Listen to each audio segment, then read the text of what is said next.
దేవుని పరిశుద్ధ నామమునకు మహిమ కలుగునుగాక. ప్రిలారా, ప్రభునామను మీ అందరికీ వందనములు తెలియచేస్తూ ఉన్నాను. దేవుని వాక్యమును ధ్యానిందాము. 111వ కీర్తన 2వ వచనం. యెహోవా క్రియలు గొప్పవి, వాటి యందు ఇష్టము గల వారందరూ వాటిని విచారించుదురు.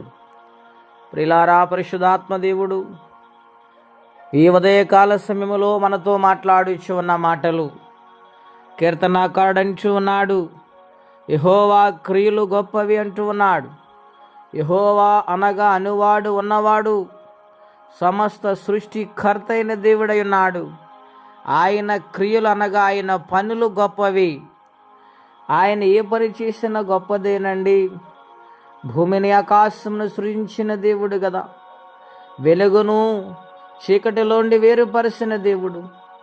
మత్స్యములను, జలరాశులను, పశుపక్షాదులను కలగజేసిన గొప్ప దేవుడైన గనుక ఆయన క్రియలు గొప్పవి, ఆయన ఆలోచనలు గొప్పవి. ప్రియులారా, వాటి యందు ఇష్టము గలవారంటూ ఉన్నాడు. అవును, దేవుని కార్యములు గొప్పవి అని ఆలోచన చేసేవారు, ఆయన కార్యములు బట్టి ఇష్టపడేవారు, ఆయన కార్యములందు ఇష్టమును చూపేవారు వాటిని విచారించుదురంటూ ఉన్నారు. వాటిని తెలుసుకుంటారు, వాటిని విచారిస్తారు, వాటి గురించి ఆలోచన కలిగి ఉంటారు. ప్రియులారా, గనుక ఆ గొప్ప కార్యములు మన జీవితములు ఎన్నో ఆయన చేశారు, ఇంకనూ చేస్తానని వాగ్దానము చేస్తూ ఉన్నారు. ప్రియ స్నేహితులారా, ఆలోచన చేయండి.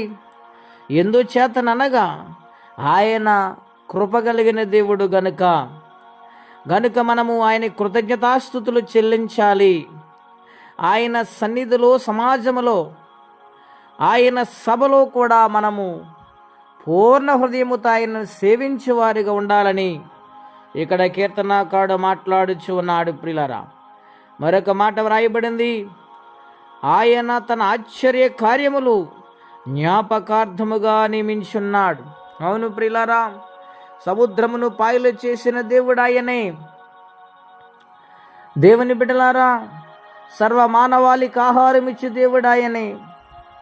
తన బిడ్డలైన వారి కోసము పగలు మేఘస్తంభమై రాత్రి అగ్నిస్తంభమై నడిచిన ఆశ్చర్య కార్యములు చేసిన దేవుడు ఆయన కదా. గనుక అటువంటి ఆశ్చర్య కార్యములు చేయ దేవుని వైపు ఎల్లప్పుడూ కూడా స్తుతించేవారిగా, ఆయన వైపు ఆశతో ఎదురు చూసేవారిగా ఉండాలి. అప్పుడే దేవుడు మన జీవితంలో అద్భుతాలు చేస్తారు. ఆయన దయాదాక్షిణ్య పూర్ణుడండి, ఆయన దయగలిగిన దేవుడండి. గనుక ఆయన క్రియలు గొప్పవి, ఆయన ఆలోచనలు గొప్పవి, ఆయన కార్యములు ఆశ్చర్య కార్యములు.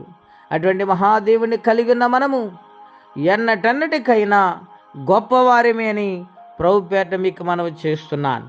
అనేకమైన ఆశీర్వాదాలు పొందుకోవాలంటే గొప్ప దేవుడైన యేసుక్రీస్తు వారిని అంగీకరించాలి, స్తుతించాలి, ఆరాధించాలి. అట్టి కృపా తీర్మానం మనందరికీ పరిశుద్ధాత్మ దేవుడు దయచేయునుగాక. ఆమేన్. ప్రార్థన చేసుకుందామండి. అత్యంత కృప కలిగిన దేవా, ఘనమైన మీ నామం కొరకే వందనాలు. ఎన్నో విషయాలు మా కోసం పొందుపరిచి ఉంచావు నాయన. నీకు కృతజ్ఞతాస్తుతులు చెల్లించుచున్నాము నాయన. నువ్వు గొప్ప క్రియలు చేయగల దేవుడు, గొప్ప కార్యములు చేసే దేవుడు నాయన.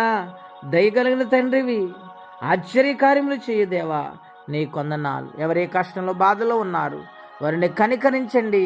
గొప్ప ఆశ్చర్య కార్యములు చేసి మహిమ పొందండి. వాక్యం వింటున్న ప్రతి ఒక్కరిని, ప్రతి కుటుంబాన్ని, ప్రతి వ్యక్తిని మీరు దీవించి ఆశీర్వదించమని యేసుక్రీస్తు నామములో ప్రార్థించి వేడుచున్నాము తండ్రి. ఆమేన్. దేవుడు దీవించునుగాక. ఆమేన్.